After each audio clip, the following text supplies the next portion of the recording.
उसको लेकर किसी भी तरह का भ्रम ना पालें। अगर आपका नंबर आता है तो वैक्सीन लगवाने के लिए आप जरूर जाएं जहां जहां वैक्सीनेशन सेंटर बने हुए हैं। सर, अगला मेरा सवाल यह है, चूंकि कई जगहों पर वैक्सीन की किल्लत देखी जा रही है, इस वजह से लोगों के मन में ये सवाल खड़े हो रहे हैं कि कोरोना संक्रमण से ठीक होने के बाद अब कहा जा रहा है कि आप 6 महीने के बाद वैक्सीन लगवाइए। इसके पीछे की वजह क्या है? क्योंकि पहले इस तरह की कोई गाइडलाइन या कोई नियम नहीं बनाया गया था, लेकिन ये नया नियम आ गया है, तो लोग ये सोच रहे हैं कि क्या वैक्सीन की कमी के कारण सरकार ये कर रही है, या वास्तव में इम्यूनिटी इस तरह की डेवलप हो जाती है जिसके कारण खतरा कम होता है, इसलिए 6 महीने तक का गैप आप आराम से रख सकते हैं। तो ये तो बात ठीक है कि जिसको संक्रमण हो गया उसकी, जैसे मैंने बोला कि हमारा अनुमान है कि 3 महीने तक तो पूरी इम्यूनिटी है, और ये भी कहा गया है कि 6 महीने तक हो सकती है, इसीलिए आप वेट कर सकते हैं। पर ये जो दूसरी बात है कि अगर जो आपने एक डोज लगा लिया तो आपको दूसरा डोज कब लगाना है, जब आजकल इसमें कोई नई गाइडलाइंस आ रही हैं कि जो कोविशील्ड के वैक्सीनेटेड लोग हैं उनको 12 हफ्ते वेट करना चाहिए। अब मेरा ये विचार है कि ये गाइडलाइन तो आई क्योंकि ये यूके से आई थी और इसीलिए इसको इंडिया में भी कहा जा रहा है, पर अगर जो आप एक वैक्सीन लग गई और अगर जो आप ऐसे एरिया में हैं जैसे दिल्ली जैसे एरिया में, एनसीआर जैसे एरिया में जहां संक्रमण काफी बढ़ा हुआ है, तो 6 हफ्ते में ही ले लें, क्योंकि अपने आप को एक्सपोज नहीं रखना है। एक डोज से पूरी इम्यूनिटी नहीं होती। अगर जो हमने देखा गया, हमने स्टडी भी करी कि एंटीबॉडीज हमने चेक किए 2 हफ्ते बाद फर्स्ट डोज के, तो लोगों में इतनी एंटीबॉडी नहीं बनी थी। दूसरे डोज के बाद हमने 2 हफ्ते बाद किया तो 90% ज्यादा से ज्यादा लोगों को एंटीबॉडीज बन गई थी। तो इसका मतलब ये है कि ये वैक्सीन के 2 डोज लगने जरूरी है, और अगर जो आपको पूरी प्रोटेक्शन चाहिए, जिस एरिया में बहुत संक्रमण हो रहा है, तो वहां 12 हफ्ते तक मेरे विचार से तो नहीं वेट करना चाहिए, 6 हफ्ते ज्यादा से 8 हफ्ते में लगवा लेनी चाहिए।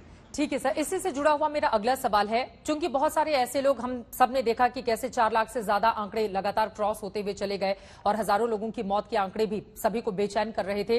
कई ऐसे लोग रहे जिनकी अगर बारी आ गई तो कोरोना से ठीक होने के तुरंत बाद, यानी कि 2 से 3 दिन में या हफ्ते भर के अंदर उन्होंने वैक्सीन की डोज ले ली है।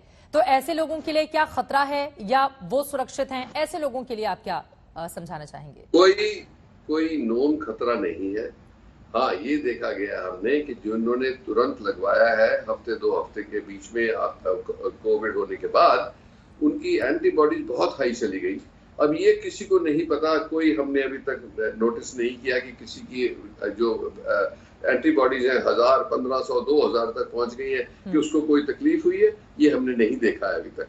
पर वो आहिस्ते आहिस्ते नीचे आ जाती है जैसे टाइम निकलता जाता है। तो अगर जो किसी ने लगवा भी लिया तो उसमें कोई नुकसान नहीं है, पर लगवाने की जरूरत नहीं है। ये मैं बता रहा था कि एटलीस्ट 3 महीने तक तो बिल्कुल जरूरत नहीं है। अगर जो आपको संक्रमण हुआ है उसके बाद लगवाएं, और 6 महीने तक हमें ऐसा लगता है कि इसकी इम्यूनिटी चलती है एक बार जिसको कोविड हो जाए। बिल्कुल, यानी कि डर और दहशत में आकर कोरोना से ठीक होने के तुरंत बाद लोगों को जाकर वैक्सीन लगवाने की जरूरत नहीं है, ये बातें आपने स्पष्ट कर दी। अब ऐसे में क्या दोबारा संक्रमित होने के उच्च दर का मतलब है कि पहली लहर से बनी जो एंटीबॉडी है वो दूसरी लहर के लिए काम नहीं करता है? नहीं, कई लोगों में देखा गया है कि जिनको पहले माइल्ड इन्फेक्शन हुआ था उनकी एंटीबॉडीज बनी ही नहीं, तो उनकी प्रोटेक्शन नहीं है सेकेंड टाइम से, तो उनको फिर से इन्फेक्शन हो सकता है।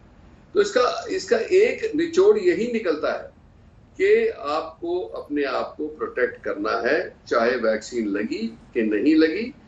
लग गई है तो कुछ सिक्योरिटी होती है कि हो भी गया तो थोड़ा माइल्ड सा होगा, पर हो जरूर सकता है। इसीलिए वही गुर अपनाने हैं जो हम शुरू से कह रहे हैं, पिछले साल से कह रहे हैं कि अपना मास्किंग, और हमने तो अब इतनी एडवाइस दी है कि बाहर जा रहे हो, कोई लोगों के बीच में जा रहे हो तो डबल मास्क लगाओ। पिछली बार एक सिंगल मास्क कहते थे, अब डबल मास्क कहते हैं। दूसरा, घर में भी, क्योंकि कई पूरी फैमिली को लपेट में ले आया है ये नया वायरस, उससे बचने के लिए जब आप लोग इकट्ठे बहुत क्लोज जाते हो तो मास्क पहन ले, फैमिली के अंदर ही। किया अगर जो किसी को हो गया और उसने और सारी फैमिली को दे दिया तो वो भी ठीक नहीं है।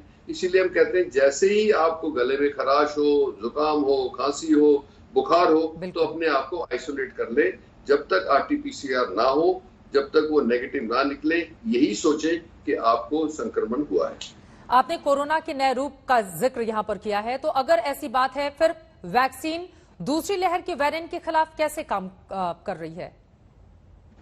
मैंने बताया ना कि हमारे हेल्थ केयर वर्कर्स को सबको वैक्सीन लग गई थी, और उन वर्कर्स में भी कुछ 10% को प्रॉब्लम आया है, 8% 10% के करीब, बट उसमें से 99% जो है वो घर में अपने आप ही ठीक हो गए। 10 दिन के बाद काम पे वापस आ गए, 11वें दिन।